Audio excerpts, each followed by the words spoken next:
Hey everyone. So today we are going to go over the PowerPoint on research getting started in the week 3 module. And it's pretty much exactly what it sounds like.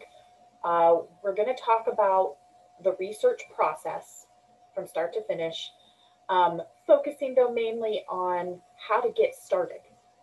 I know for a lot of people, getting started is probably one of the most difficult parts of doing a research paper.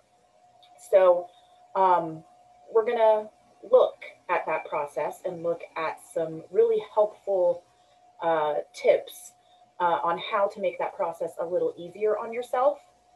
I know we've spent the first couple weeks of the course reviewing basic essay writing skills, introductory paragraphs and thesis statements, body paragraphs, concluding paragraphs, the things that you have to have no matter what kind of paper you're writing.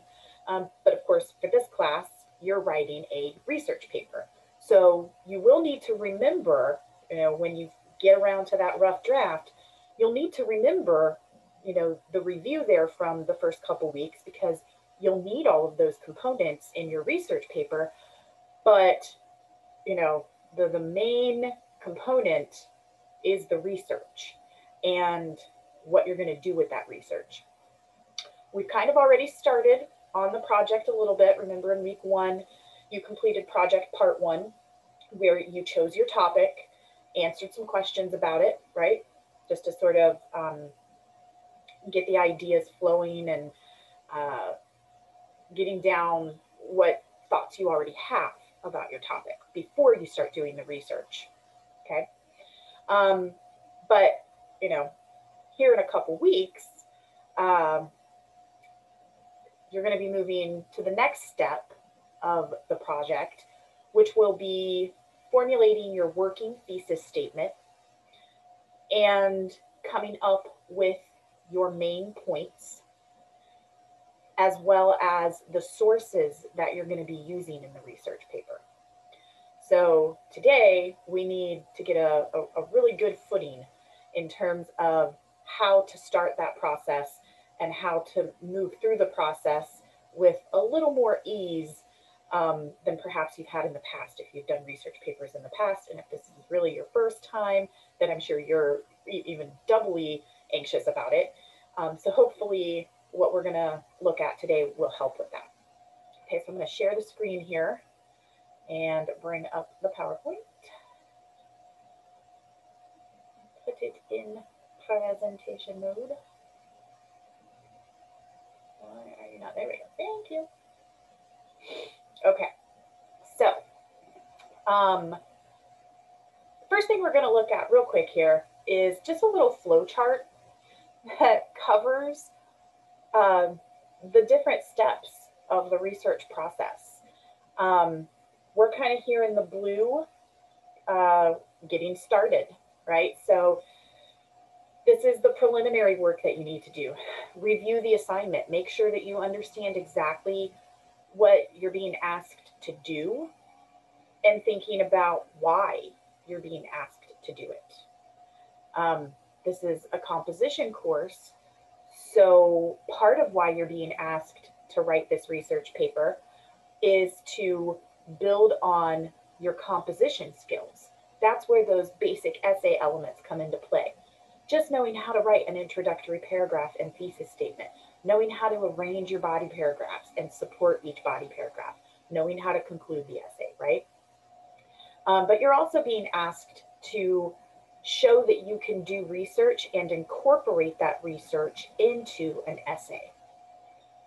The types of topics that you were given to choose from, they are all connected to the healthcare field in general, and some of them to nursing, specifically. So part of the assignment is also engaging with topics that should hopefully, pertain to the field that you're going into. And hopefully you have found one of those topics that interest you and that you can connect with in some sort of way. And to learn more about it and to share that knowledge. That's what a research paper is. The research paper is not necessarily to show how much you know, it's to show how much you've learned and to share that information with your readers. All right. Another part of getting started is considering your resources. One big resource that you are probably aware of on a very conscious level, but you probably don't consider it to be a resource, but it's time. It's a precious resource, a precious commodity time is. So when you're considering your resources and what's easily available to you, time has to be one of the things you consider. What types of sources you have access to, um, whether that be interviewing people, reading a book or reading a chapter from a book, or reading journal articles or looking at websites. You have to consider what you have available. All right. Choosing a subject, that would typically be certainly one of the first steps in writing a research paper. It's often the one that students spend so much time on that one step that they then find themselves in a bind and start falling behind on the project, which is why I gave you the list to choose from. Narrowing it down a little bit kind of forces you to focus a little quicker, and it seems to work out pretty well. So you already do have a subject if you did project part 1, which you should have by now. The other part of getting started there, you see the little 3 blocks that come down off of it right here, is to list or cluster your current ideas and opinions. You did that in project part 1. Talk with others to learn opposing opinions. You might have already discussed this topic with, people at home or, friends, classmates. But if you haven't yet, that might be part of the process that you go, something that you do here shortly as you start working on project part 2. You might start just talking to other people and seeing what they think about your topic, and you never know where it might lead you. And then the last step here in getting started is conducting preliminary research. It says in reference works, but in today's day and age, our preliminary research can come from a variety of places that aren't necessarily, strong, credible sources, but are really good sources for just general information. And the one I'm thinking of most is Wikipedia. You've probably been told never use Wikipedia in a research paper. And you really don't want to use it in the paper, right? You don't want to rely on Wikipedia as one of your credible sources. However, Wikipedia is a great place to start. It's a great place to get general information. And most Wikipedia entries have sources listed at the end of the entry. That section right there can lead you to what are credible sources on your topic. So Wikipedia is a great place to start. Just general, web searches leading you to articles, leading you to different, places on the internet. It's a good place to start, but it's just a starting point. You have to go a step further, which we will talk about. But once you kind of have that groundwork laid, which we've mostly done already in project part 1,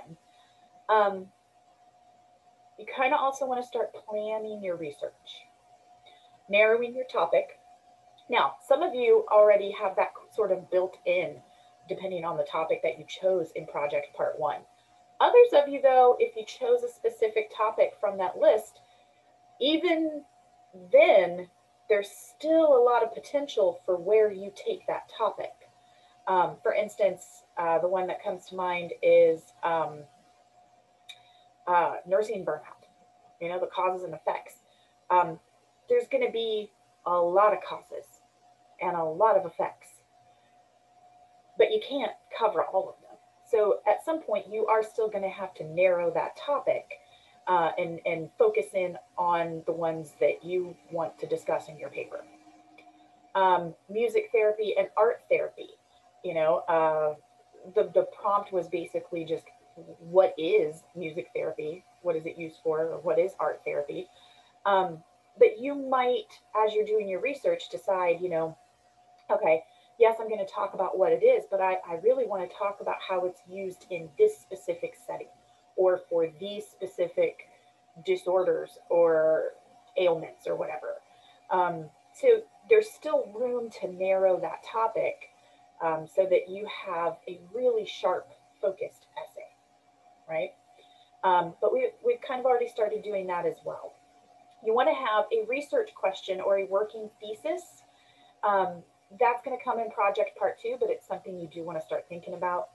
And then you want to develop a research plan. When are you going to do this? Where are you going to set aside time um, to do your research? So I hope you've been thinking about that as well. It's important. Then you're going to select keyword searching terms. This is something that I think students probably skip. You want to come up with the keywords that you're going to use when you go to search your topic. And there's actually going to be a section in this PowerPoint where we talk about how to do effective keyword searches. And then you get to the sort of the meatiest part of the process of the flowchart here, which is conducting the research. All right, so are you going to conduct primary research? For you guys, the primary research method that would be most likely used would either be a survey or some sort of interview. You're not really going to be able to do any of those other primary research things, but a survey or an interview can be really useful. On the other side over here, we have conducting secondary research. This is where the majority of your research is going to happen. And that's going to be books and websites and web pages and journal articles. And we're going to talk about all the different types of secondary sources that you can use. In the middle here, one thing you want to do, no matter which mode of research you're using, take careful notes. Somehow, some way, keep track of what you're coming across. Keep track of any good ideas that you have while you're thinking about your topic. Keep track of good source information that you come across. Keep track of everything, because the worst thing in the world is to have a brilliant idea while you're in the shower or driving in your car, and then you forget it when you get to a point where you can, when you start working on the project again. So the best piece of advice I have is, as soon as you have a good idea, try to hang on to it. And as soon as you have a moment to jot it down on a piece of paper, type it into your phone, what have you, do it. Don't wait until you sit down to start working on the paper again, because by that point, there's a good chance that you'll have forgotten it. But also keep very good track of anything that you start to think about, any information you come across as you're going through your research. You also want to create a working bibliography. We're going to talk about that in this PowerPoint in a little more detail. You also want to make sure that you are evaluating your sources as you go through them, which is basically meaning make sure they're good sources. We're going to talk about how to do that. And then you want to make sure that you are starting to think about how you're going to use that source information. Are you going to use a summary? Are you going to paraphrase? Are you going to use a direct quote? We're going to talk about those as well. Then finally, organizing and drafting. Once you've done all the research and you feel like you're good to go, that's when you come back to that working thesis. And maybe it needs to be refined a little bit now that you've gone through all the research. But come back to that working thesis, do whatever needs to be done with it. It says create an outline. I love outlines. I think they really help keep the structure of an essay in place as you're typing it. If you can look at an outline, the basic structure of what you had planned out, it keeps you on track. But in some way, just develop a plan for the paper and then start drafting it. So we're going to look at mostly that area in green right here today. All right. You want to make sure that you are considering the rhetorical situation at every step along the way through that flow chart. Remember, the rhetorical situation is your topic. Continually come back to that topic and make sure that you're getting it as focused as possible and stay true to it. Make sure that everything you're going to end up putting in that essay stays on topic. Make sure that you have some sort of angle. Remember, your angle is what you're bringing to the table that's new or interesting or different. Um, Research papers are notorious for just saying the same things that everybody else has already said. And that's going to be the case in some ways, but still, how are you approaching the topic in a unique way? So, is it that you are looking at some ideas that typically get overlooked?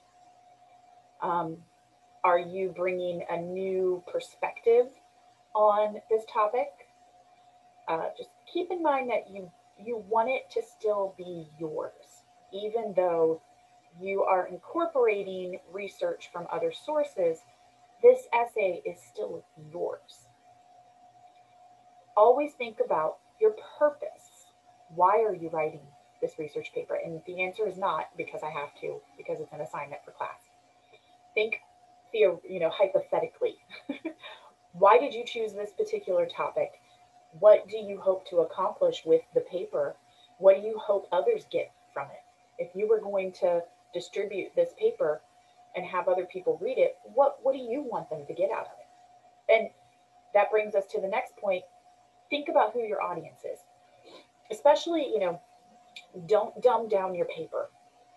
Don't start adding in simple definitions or simple explanations of terms and concepts that most college students will already know or that most nursing students will already know. You can assume that your readers are pretty much just like you in terms of their experience and their knowledge, right? Um, Consider your voice. Again, this should be your paper. Yes, you're being required to pull in some outside resources to help support your points, but at the end of the day, the majority of the writing should be yours, should be your ideas and words, and you're just bringing in those outside sources to help give you a little credibility so that the reader can, say, oh, well, all right, this isn't just some random person's opinion. There's, some research to help back it up. The research is just there to help. Okay? Make sure your voice comes through clear. Um, think about the tone. This is going to be an APA essay. That means the tone has to be taken up a notch in terms of formality.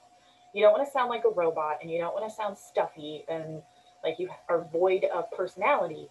But at the same time, it has to be formal. It has to be academic and professional. And APA format, you are not supposed to refer to yourself in the first person. Please keep that in mind. The only time it's ever really acceptable to refer to yourself like I, me, myself, is if you are using a personal experience to help support a main point. And that should only be done when that personal experience is such a perfect fit for that part of the essay.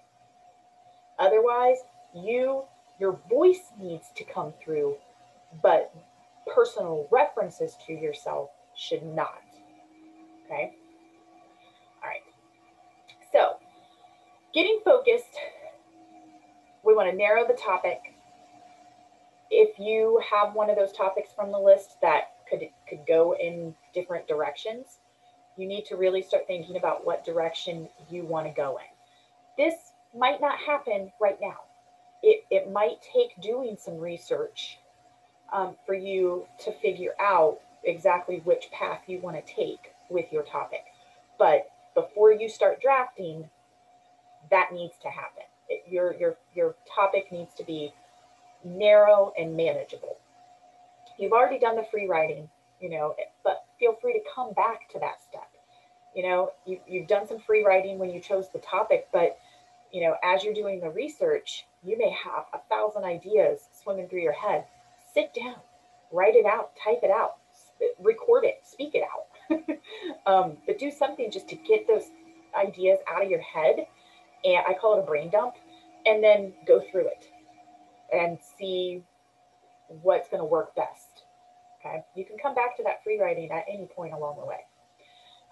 Read about your topic. And again, this is more that background research before you're really looking for sources to use in the essay. Read up about your topic, Wikipedia, random websites, what have you.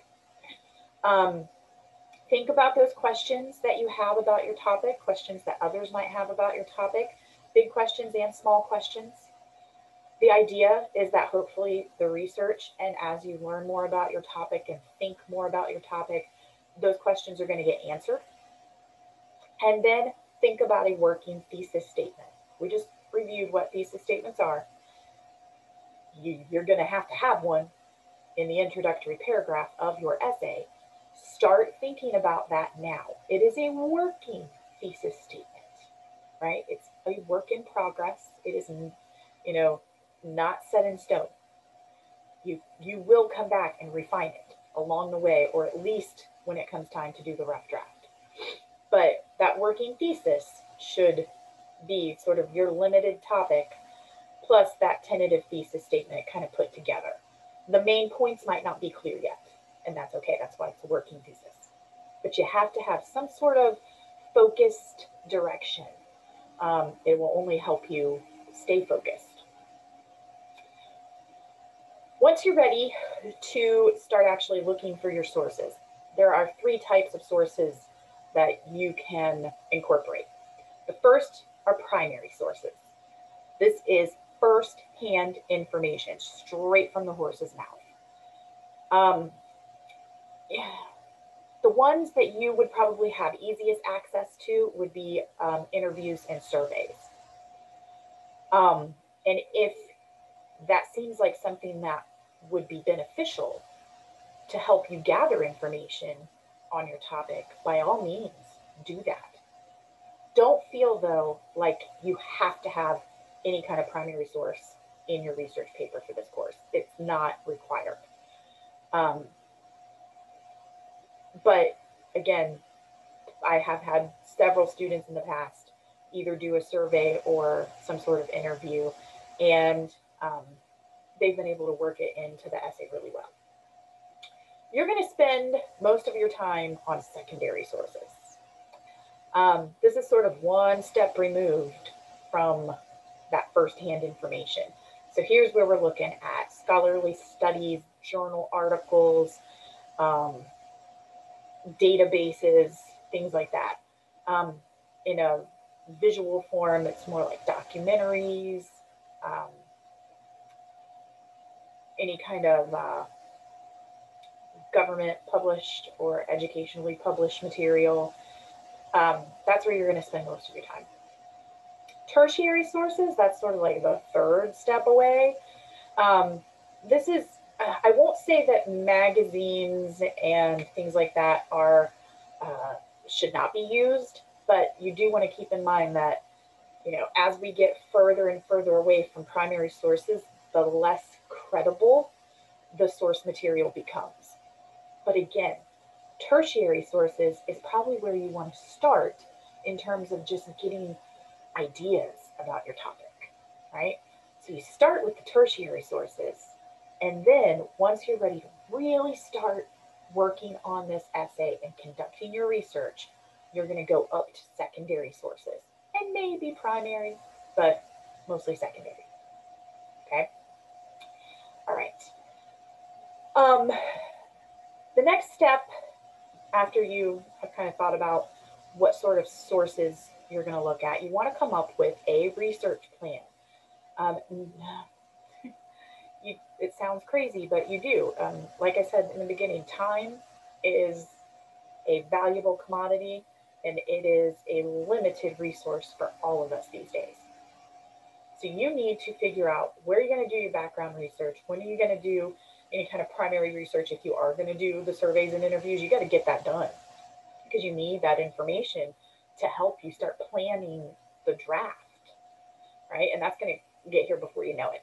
You're going to turn around and it's going to be week 6, assign the rough draft. Are you going to do library research? Probably not many of us are going to go to a physical library, but you might have access to an online library. The school provides access to different online libraries and databases.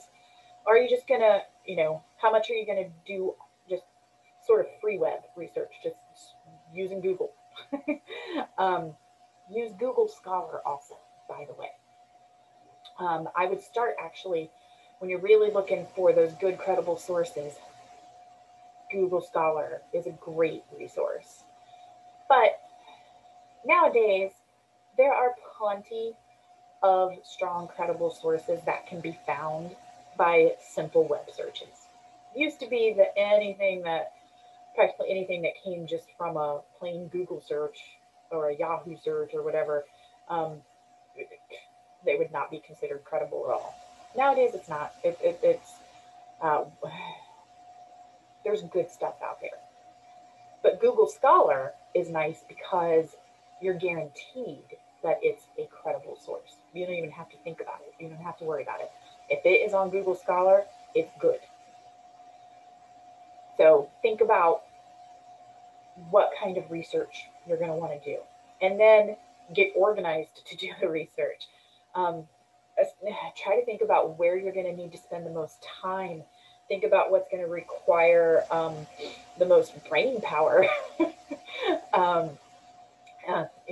Reading a scholarly journal article is probably going to require a little more brain power and attention than looking at a website, right? But there's probably good reasons for setting aside the time and brain power to read a journal article in addition to the regular websites. And then establish a schedule. Try to figure out for yourself when it's going to work best for you to work on this project. Because letting it creep up on you and having to do it at the last minute, that sets you up for failure. And I don't mean like failing the class. I just mean sets you up for failure in terms of doing as good as you could have done on the research paper. And it causes anxiety, And so if you can work on this little by little, have a schedule for yourself and have time set aside, then it will ease that anxiety and help you produce higher quality work, right? Think about, again, not just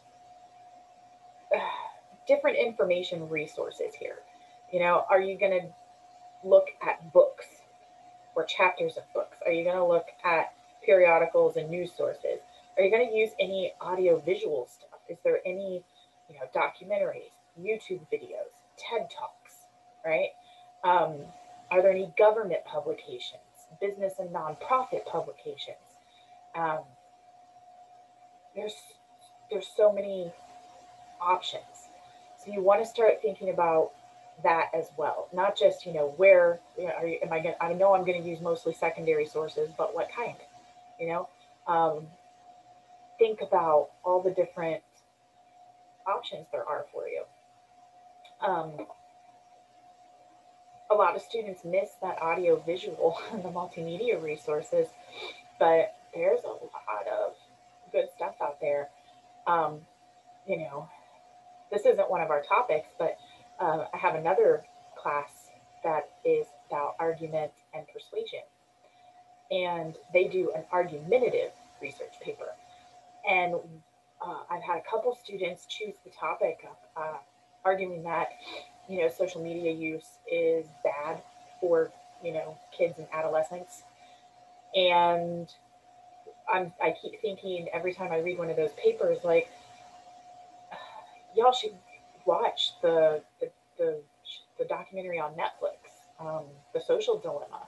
So it'd be a great resource for a paper like that. I've had very few students use documentaries, YouTube videos, or TED Talks as sources, but they can be used, depending on who made the video. Um, it can be a credible source, right? Don't let those non-traditional sources fall by the wayside because they can be super helpful sometimes. Now, when it's time to actually sit down and start finding your sources, one thing that students have said to me for years now is, I don't know how to find my sources. I don't know how to find good sources.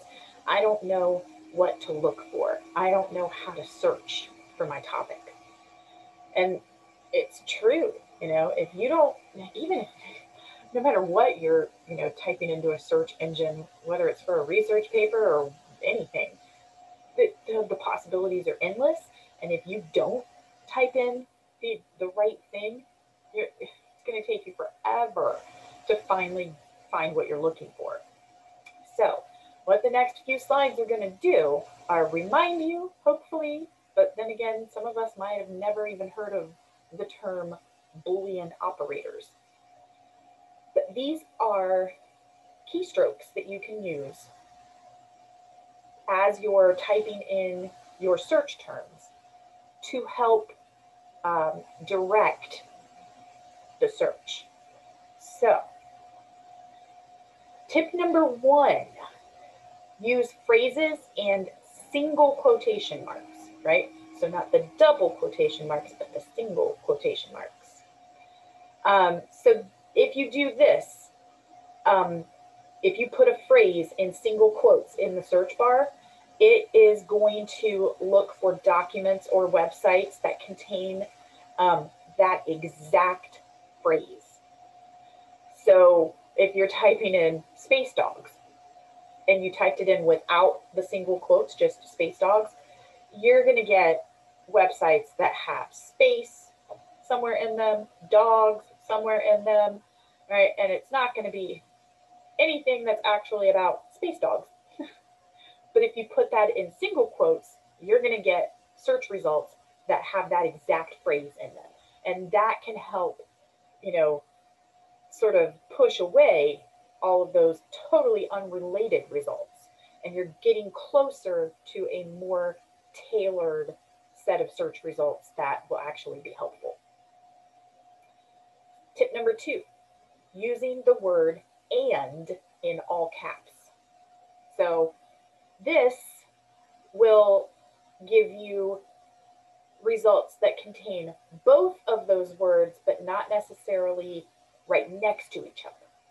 So if you put in space and dogs, you're going to get web pages that contain space, dogs, and space dogs. It's going to give you all 3. That's obviously depending on the phrase or words that you're using. That still might not be a beneficial search for you. But if you're using very specific contextual words, then this could be helpful. So I'm thinking more like, let's just say music therapy and autism.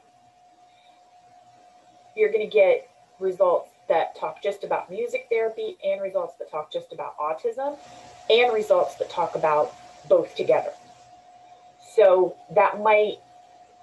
it still might be a little bit to sift through, but the idea is that even though this article about music therapy doesn't necessarily mention autism, I could still probably get some useful information on it. Even though this web page talks about autism but doesn't really talk about music therapy, there's still some useful information I can get from it if I'm talking about that topic in my paper. Right? The third tip is using the word "or" between your words.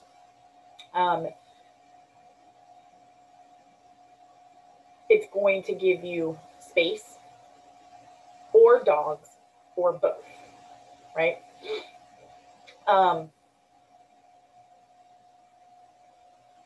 So instead of,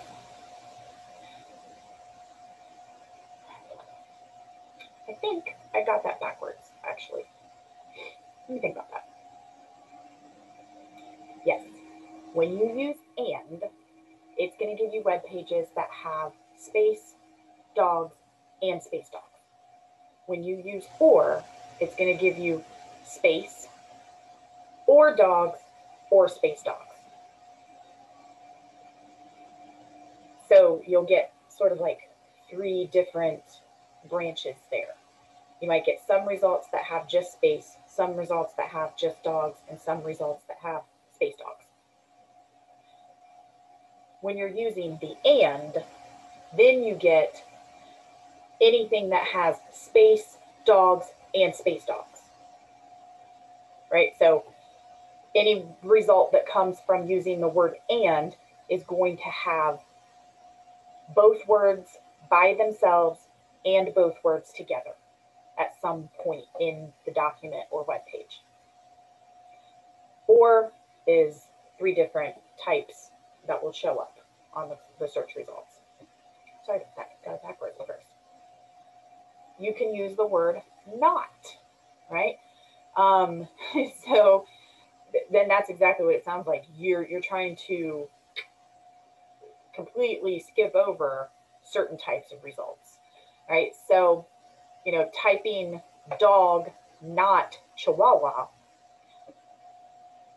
like you don't want anything having to do with Chihuahuas.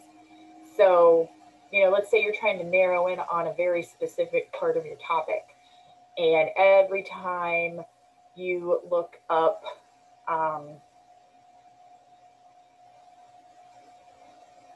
let's go back to our music therapy and autism example. Maybe you already have a lot of information about how music therapy can be used with people on the autism spectrum.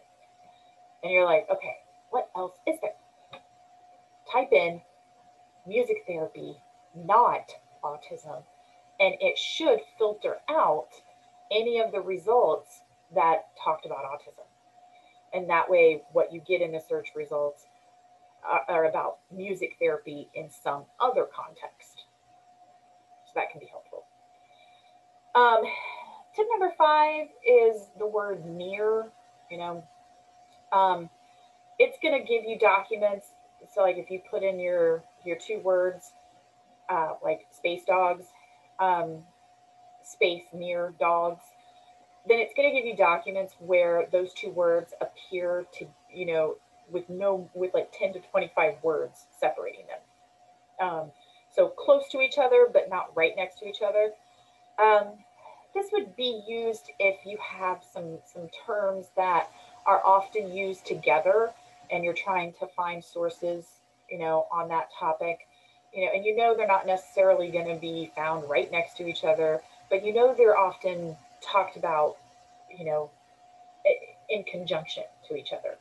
So use the near and you'll get search results that, have those phrases near each other, and it'll be the type of sources that you're looking for. Parentheses, because you can start combining these operators, and, but not, space and dogs, not Chihuahua. You can do that. You can, it's almost like order of operations in math. Start using parentheses to sort of make the operator more understandable to the search engine. So example, typing space or dogs, not parentheses, poodle or Chihuahua.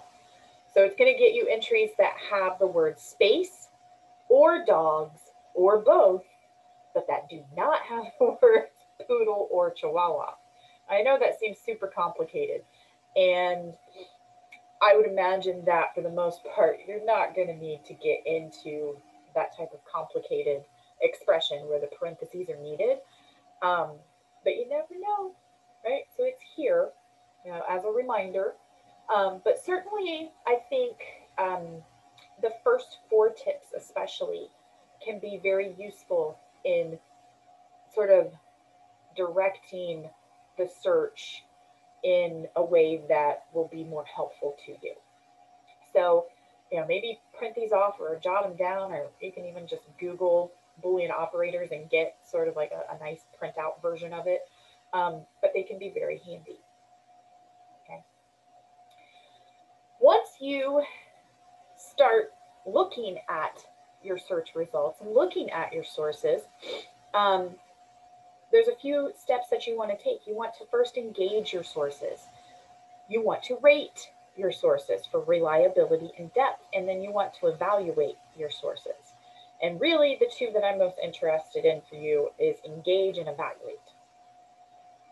Because you want to make sure that you are fully understanding the source material you're looking at and how it relates to your topic and how it can be useful to you. That's where the engaging comes in. But you also want to make sure that the source you're using is solid and credible. That's where evaluating it comes in. Okay?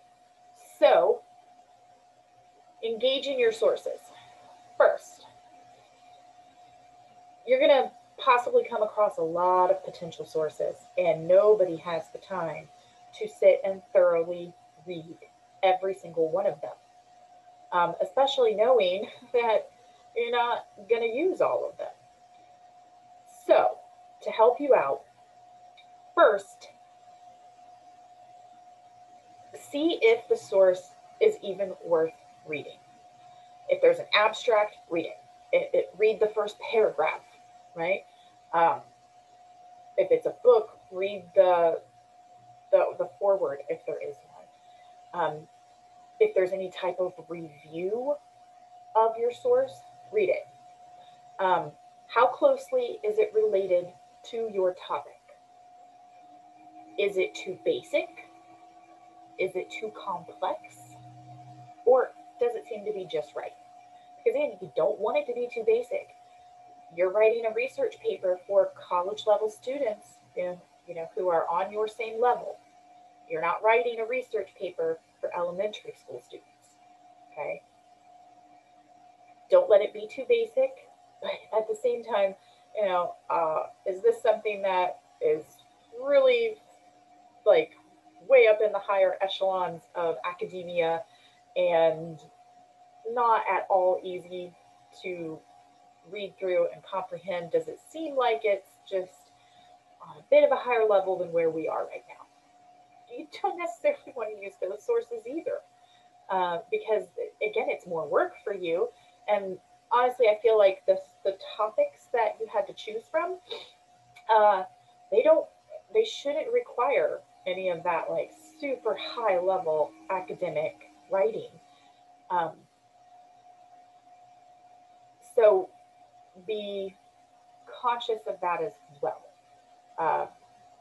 I think most of us would understand not to go too basic, but don't try to go too far the other way either, unless there's a really good reason for it.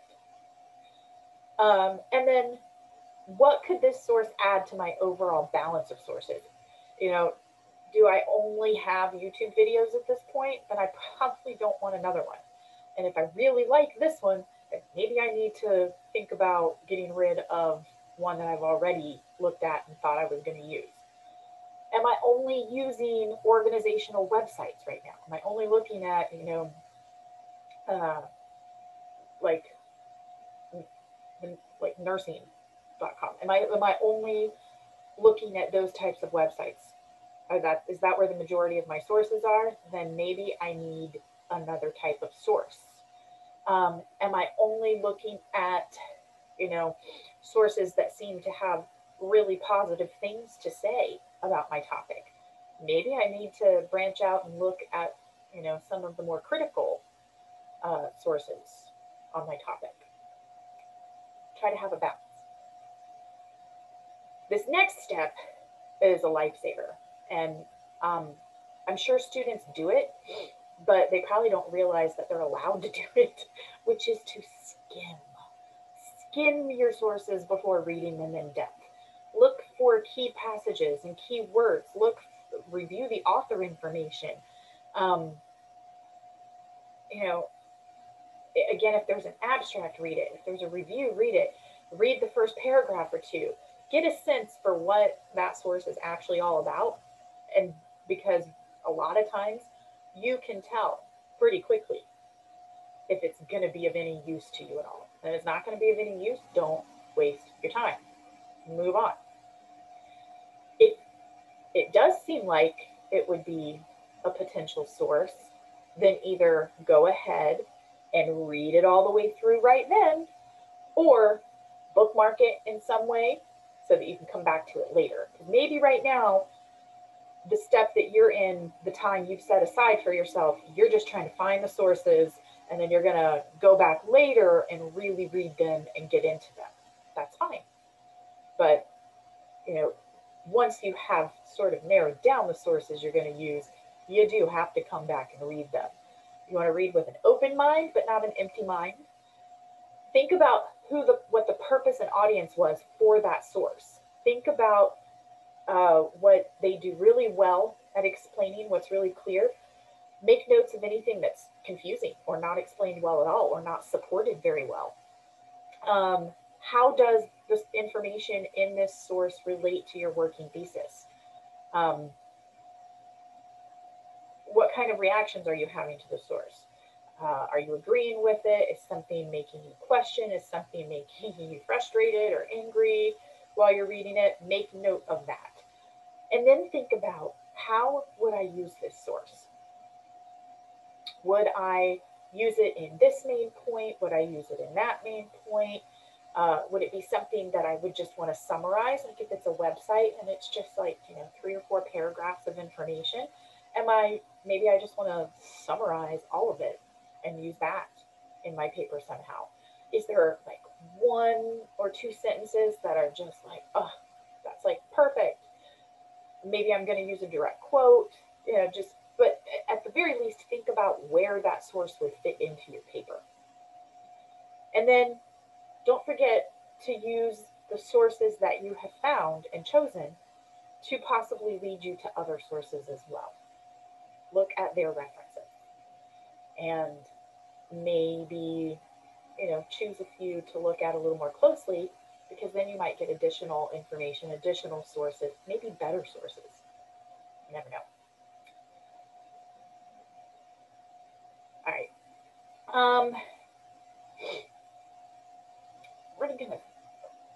Rating your source. I don't like that term. I don't know why they call it that. It's really just the main thing I want to focus on here is the last step when you're rating your source, is building a strong bibliography that readers will respect.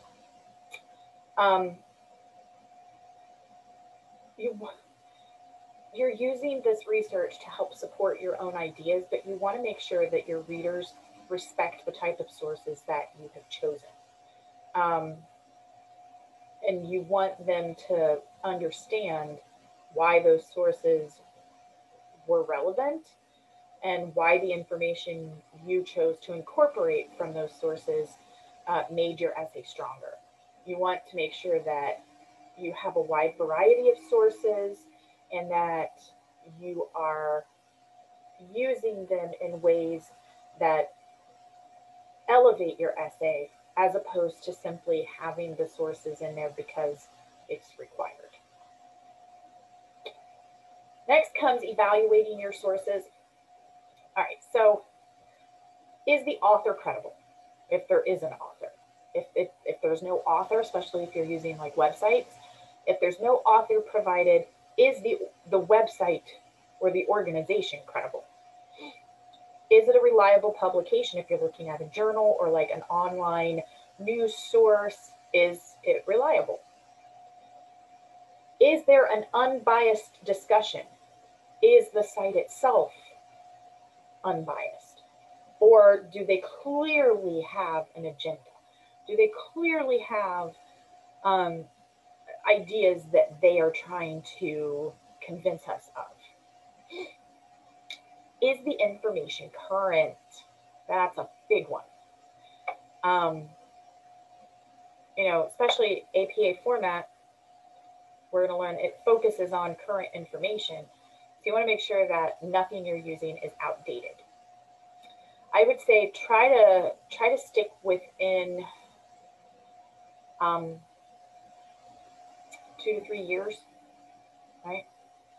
Anything older, you might really older than 3 years, you might really want to think about if it's the best source to use, right?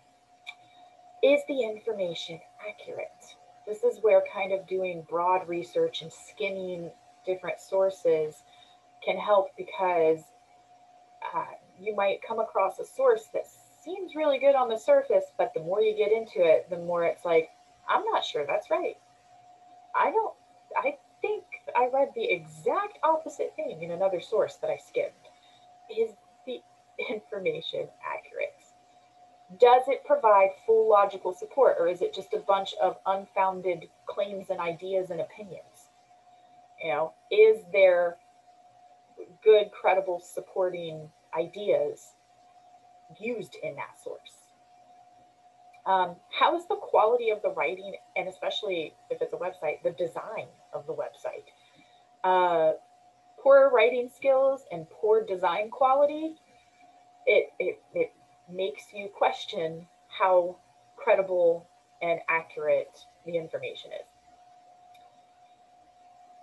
And then make sure that it's a website or a source that has a positive relationship with other sources, meaning people respect it, other people use it, to for their own research, that it doesn't get lambasted, in social media or amongst certain disciplines and fields. Make sure that it's and that it makes sure that it isn't the type of source that talks badly about other organizations or other source sites, right? The last little square here, make sure it's not a masquerade site. Um, make sure it's not propaganda. Make sure it's not satire. Make sure it's not a website that is deliberately exaggerating or making fun of a certain situation. Um, Make sure that you're just pay attention to the details of the sources that you're looking at. Make sure they're good, right? All right. As you are doing this research, you want to keep track of your sources, um, for two reasons. First, we're not at the drafting stage yet. So you don't want to find a good source and then not be able to find it again. The second reason that you want to take good notes um, and really keep track of your sources is so that you can make sure that you know that this information came from this source, so that you don't accidentally put this information in your essay and make it seem as though it's yours. You forgot to cite it. You forgot, maybe you jotted something down and it was a direct quote from your source, but you forgot to put tell yourself that it was a direct quote. You didn't put the quotations around it. And so when you go back and look, you're thinking, oh, I must have paraphrased this. So you have the citation there because you know what source it came from, but you forgot to put the quotes, and now that's still plagiarism, which we're going to learn about. All right, but you want to keep as much accuracy with your note-taking system as possible. You don't want to lose the ideas that you have. You don't want to lose the sources that you found. You don't want to lose any connections that you've made between sources. And you don't want to forget what information came from which source, and if the information did come from a source, or whether it was your own idea that you had as you were looking at potential sources. Keep track of it. Have a notebook that you write things down in. Have a document, like have a file on your computer that's dedicated just to the research you're doing and copy and paste things and type in notes to yourself, that sort of thing. But you want to make sure that you keep a tight record of your sources, the information that you're using from the sources. And one thing that I tell students to do is annotate the source. What that means is, actually, the first thing that you want to do this for every source that you think you might use in your essay. The first thing you want to do is create the reference entry for it. Now, I know we haven't covered reference entries specifically yet. We're going to do that next week. But at the very least, record all the information about that source. The author's name, the title of it, where you found it, the date, the URL if it's a website, any and all information pertaining to that source, get it there. If you're able to go ahead and create the actual reference entry, that would be even better, because then you can use that later in the essay if you do in fact end up using that source in the essay. But let's just say that we know how to do the reference entry. Create the reference entry for that source, and then underneath that source, jot down a couple sentences that summarize it. Jot down a couple sentences explaining how you plan to use that source, what you liked about it, why you thought you might use it in the first place. If there was a specific passage, a specific quote, whatever, make a note of that for yourself, right? Look at, really liked the, fourth sentence in the third paragraph. Might use it as a quote. I know it seems tedious, but oh my goodness, it will help you so much when it comes time to actually draft a paper. But do this for any source that you have actually read through, right? Not the ones you just skimmed and decided to toss away. The ones that you have sort of compiled and you're thinking to yourself, I don't know if I'm going to use every single one of these sources, but I know I'm going to use some of them. So let's keep track of all of them for right now. And then when you actually start drafting the paper, and it's like, yeah, I'm probably not going to end up using this source, that's fine. Then that just means you won't transfer that information to the essay, right? But for any source that you are going to use, you already have the reference entry created, hopefully, and you have a very detailed reminder for yourself as to how you planned on using that source, why you wanted to use that source. Super helpful. Again, the note-taking system is kind of what I was just talking about too, along with keeping track of the sources with the reference entries, annotating them. Having detailed note-taking strategies is just going to help you keep track of specific information you wanted to use. But more importantly, it is also going to help you make sure that you don't accidentally commit any type of plagiarism in the research paper. And we're also going to be talking about plagiarism this week in the lesson after this one. So we're going to get much more familiar with everything about plagiarism. But having a good note-taking system and staying organized will help you avoid plagiarism. As you're getting more familiar with your sources and whittling down to the ones that you're actually going to use, you do want to start thinking about the 3 different ways that you can use a source.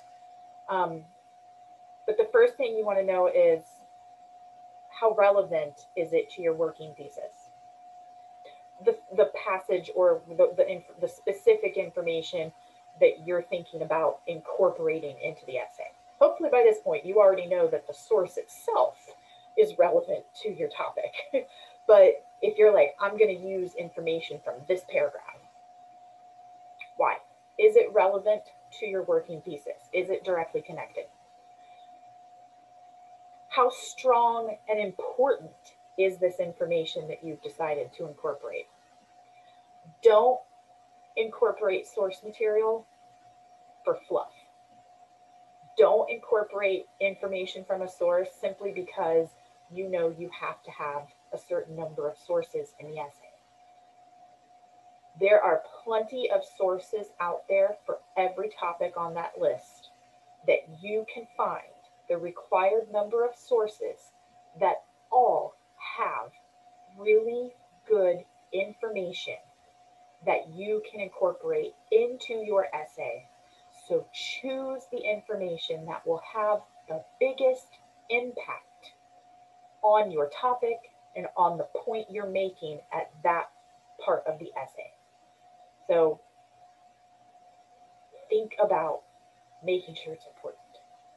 How unique or memorable is the thinking or phrasing? If you've got, um, if it's really sticking out to you, like, wow, I love the way they said that. That was really well written, and that was a great point. Make note of that. That might be a good reason why you're going to use that source material. If you're sure that that source material is up to par and will help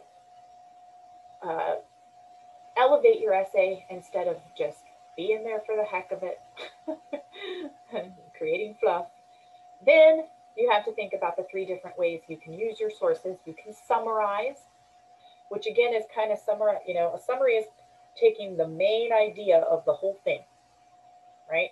So an article that is, 2 or 3 pages long, your summary should only be, like a paragraph or 2. You're only talking about the main points. Paraphrasing is where you take a smaller section of the source and you put it in your own words.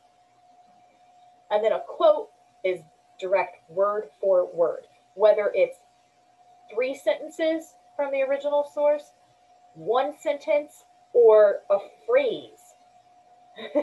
It is taken word for word. Even if you took 3 words here and 3 words here, that's word for, those are direct words from the source. Has to be in quotes. Everything that you left out in the middle will get an ellipses, ... So the first 3 words you used, ... The last 3 words you used, quotation mark. We're going to look much more closely at summarizing, paraphrasing, and quoting a little bit in the next lesson on avoiding plagiarism, but more in, I believe it's week 5, when we look at integrating sources, right? So we're gonna get much more detailed with those 3 ways of using source material. That brings us to the end here, avoiding unintentional plagiarism. This leads into the next lesson, all right? But what I'm going to leave you with is make sure you practice ethical research. Do the research yourself, write the paper yourself. Don't fudge or twist information to make it fit in your essay. Treat the source material fairly. Have that working bibliography, like the reference entries with your annotations. Make sure that when you're taking your notes that you're distinguishing source material from your own thoughts. Transfer the material carefully. Make sure that you're taking the correct information, and that, especially if you're going from something that's handwritten and putting it in your draft, make sure you're getting it right and take your time. The last thing is, treat websites like any other print source, and always make sure you keep track of the full URL of the page you're on. We will get into that when next week when we look at reference entries. But just as a heads up, if you are looking at, let's say you're looking at a section on WebMD. Let's say you're looking at kidney disease on WebMD. When you go to do the reference entry for that source, the URL that you put in the reference entry should not be www.webmd.com. It should be whatever is up in your browser window when you're on that section for kidney disease. There's going to be a lot of copying and pasting if you're using a lot of online sources, which most of us would be. please keep that in mind and keep track of it. You'll learn what to do with it when we get into reference entries and citations, but keep track of it as you start looking through your sources. So that is it for this PowerPoint. I know it was a lot of information to cover. Hopefully you decided to take breaks on your own. But please consider all of the information that was covered today. It really is more just to benefit you. I'm not there while you're doing your research. You know, you're not getting graded on how you do your research. So all of this information is just to help you, because I know research papers can be overwhelming, they can cause anxiety, and I figure the more helpful advice you're given, the less likely you are to completely stress yourself out about it. If you have any questions about, you know, the PowerPoint or anything about your process as you're getting started on this and looking at sources and evaluating sources, choosing sources, please let me know. All right. Otherwise, you are good to move on to the next lesson.